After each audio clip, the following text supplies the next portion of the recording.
Hi everyone, this is Nia and today we're going to be painting or doodling some autumn leaves.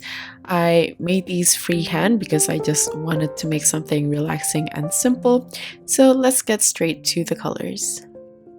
This is Jaune Brilliant Dark by Schmincke, Permanent Yellow Deep by Holbein, Vermilion by Holbein, Terre Verte by Holbein, Prussian Blue by Holbein, and Bleed Proof White by Dr. P.H. Martins. I'm also going to add some textures and details using colored pencils. I'm using this watercolor colored pencils by Faber Castel. This is just a cheap hobby grade ones. They don't have the exact colors, but if you have the same set, here are the numbers. I used a dark brown that is almost like a sepia and a dark red. I'm also going to add some gold accents using my Finetec Gold, and I'll be using this yellow gold here in the middle.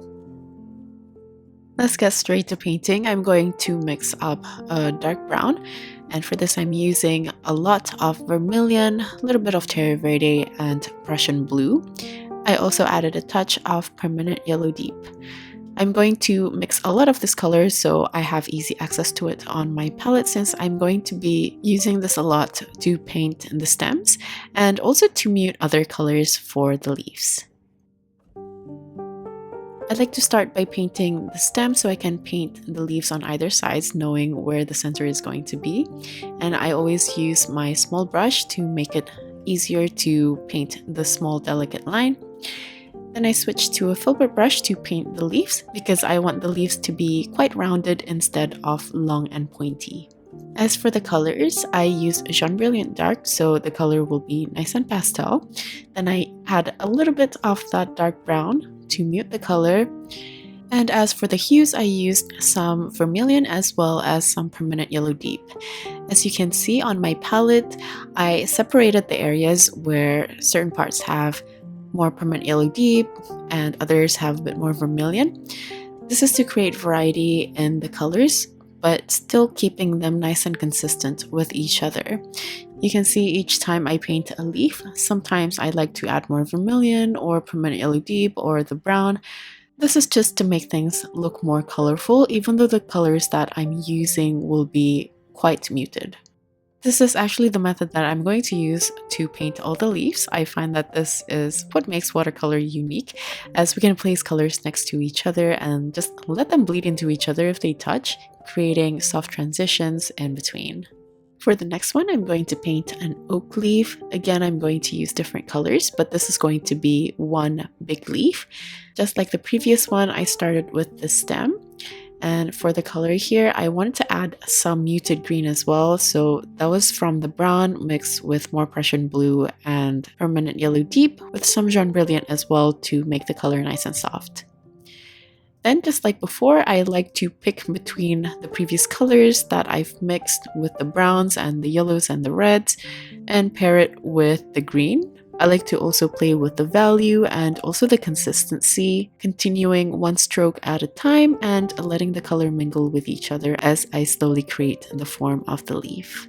By the way, I am painting this freehand, but I'll still have the outline in my coffee shop in case you want to trace the outline lightly with pencil instead of painting this way.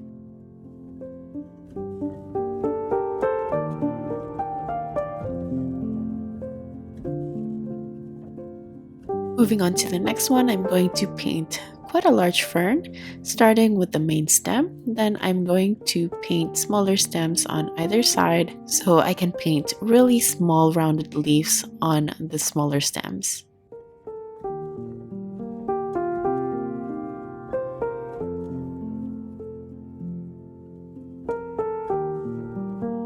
This time I want the green to be a bit cooler and slightly darker, so I added more Prussian blue into the brown mixture and also added more Jaune Brilliant Dark and a tiny bit of the reddish brown mixture to keep things consistent with the previous color, even though the main hue is different. This time I want most of the fern to be this cool green, so even though I'm adding other hues as well into this, I still want the dominant color to stay fairly consistent. And because of this, to create the interest, instead of playing with the different hues, I like to play with the consistency instead. Sometimes I like to use a very thick consistency, whereas for this one, I'm using a lighter consistency. Notice that sometimes I like to skip a stem because the previous leaves that I painted might be very wet still. This way, by moving on and giving a little bit of space in between, I can wait for the previous areas to dry before painting next to them.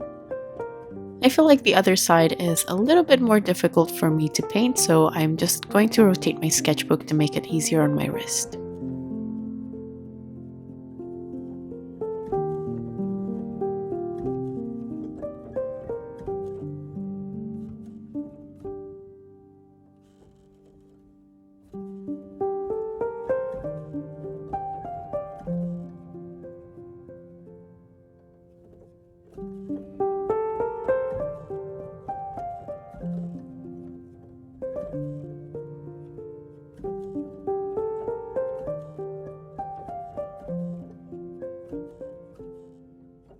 Moving on to the next one, I'm going to keep using more or less the same method to paint the leaves, but of course I want to create varieties for the leaf shapes.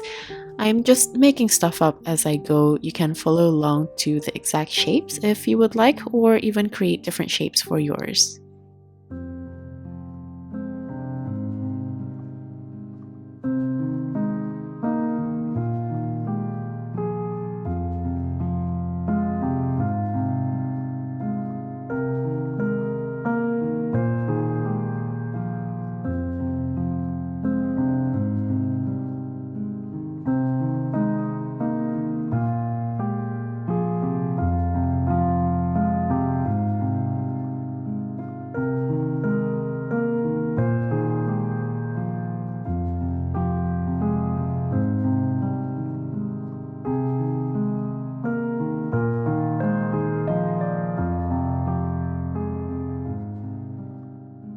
My apologies here, I didn't realize I was painting off the frame, but here I just painted a maple leaf and I treated each section of the leaf as singular leaves and then just connect them together while the edges of those individual leaves are still damp, so it will just connect into one maple leaf. For this next one, you can see that I've added more water to lighten the color instead of adding Jaune Brilliant Dark. And depending on the paper that you're using, doing this will create more blooms and unevenness in the painted surface. I like this effect for looser paintings, but this isn't ideally what I want for this sort of illustration. This is why I've added Jaune Brilliant Dark into the mix. So instead of using something with a watery consistency, I lighten the color by adding more pigment so the consistency stays thicker and smoother. This generally works with colors which has white in them, so you can also add white into other colors that you want lighten if you don't like the yellow tint from the Jaune Brilliant Dark.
I feel like the colors are getting a bit too boring and repetitive, so I decided to use a thick consistency of vermilion by itself to add some accents with berries. There's still a little bit of space on the left, so I'm going to paint one more branch. Then after this, I'm going to add outlines and details using my colored pencils.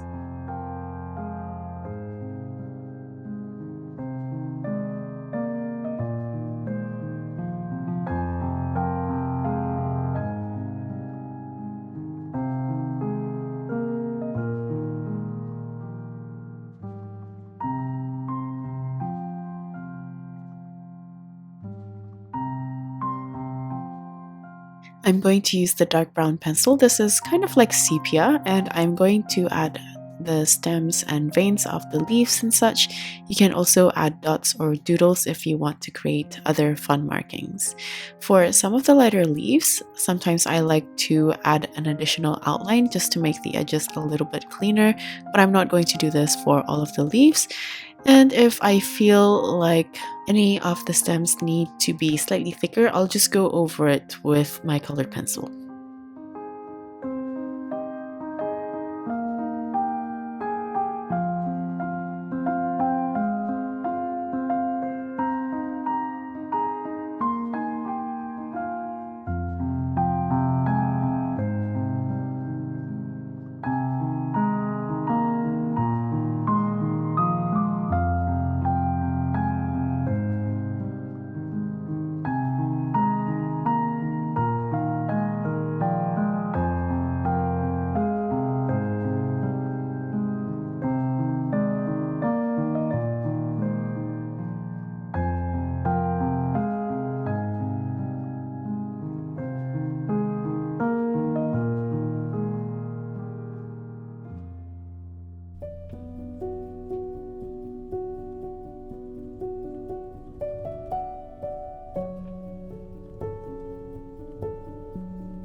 As I was adding the outlines, I was looking at the berries and I quite like the little pop of color, so I'm going to add more berries after this in between the smaller spaces just as extra accents.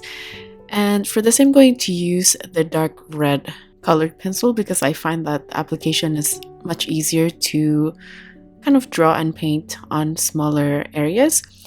But I noticed that the color isn't as opaque and rich as I want it to be, so I'm going to go over it with some vermilion on top.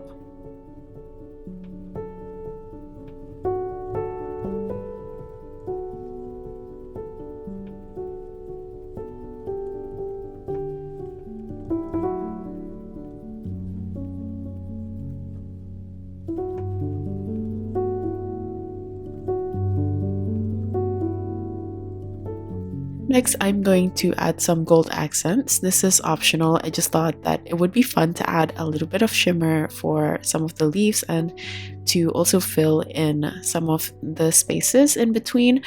But I try to not overdo it because I don't want to paint over some of the nice color variations from the first layer of the leaves.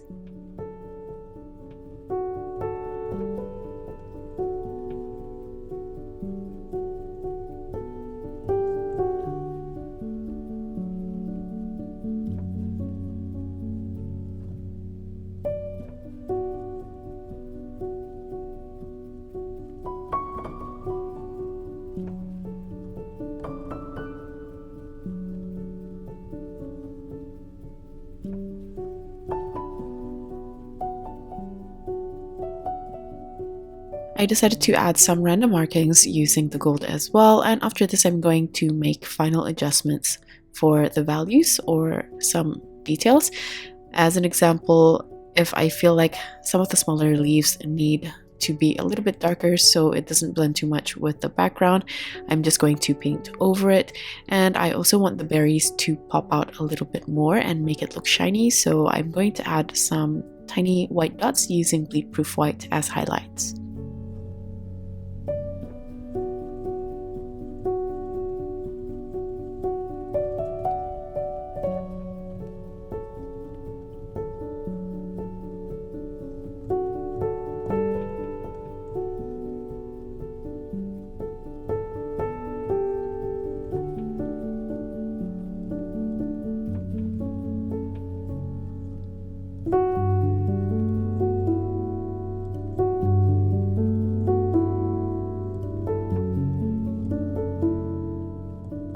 I lost a lot of detail after darkening the sleeve, so I'm just going to dry it off and add the details like the veins using bleed proof white. I'm also going to do the same thing for the maple leaf at the top, since I felt like the midribs and the veins weren't showing with a colored pencil. But that's basically it for this doodle. I feel like I'm getting much more comfortable painting freehand, even though sometimes it's still a little bit scary to face a completely blank page.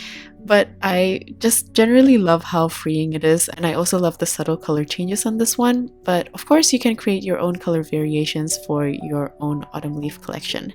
If you enjoyed this video, please consider subscribing. Like usual, the list of tools as well as my social media links will be in the description box. Thank you so much for watching right to the end of this video, and I'll see you next time. Bye!